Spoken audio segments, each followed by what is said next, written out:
In order for a trauma bond to form, there usually has to be the presence of intermittent kindness, a power imbalance, and the presence of danger and betrayal. The person who holds more power in the relationship tends to mix periods of kindness with cruelty, subjecting their victim to horrific betrayals that shatter their sense of self. The victim becomes conditioned to trying to gain the approval of the perpetrator in order to survive the trauma of the relationship, forming an intense attachment known as the trauma bond.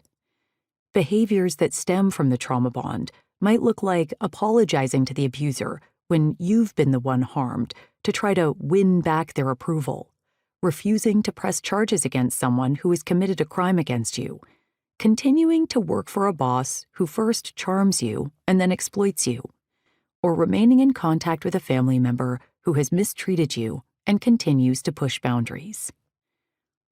In the realm of abusive relationships, narcissistic and psychopathic individuals can create very powerful trauma bonds and attachments due to their disorienting manipulation tactics and intermittent devaluation and praise.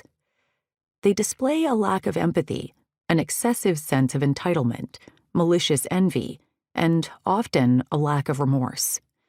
These behaviors and traits can drive a number of betrayals and violations throughout the relationship. For instance, in Mabel and Tony's relationship, Tony felt entitled to move into Mabel's apartment and not financially contribute while he cheated on her and used drugs in her home. He essentially exploited Mabel for her resources and also disrespected her and violated her when she held him accountable. The addictive nature of these dysfunctional relationships can take a toll on both mind and body.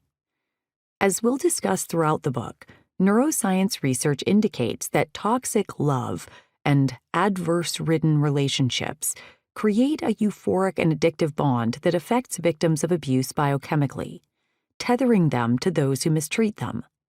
Dopamine, the feel-good neurotransmitter in the brain, flows more readily when the rewards in the relationship are intermittent and unpredictable, causing us to work harder for the fix we experienced in the initial honeymoon stages of the relationship.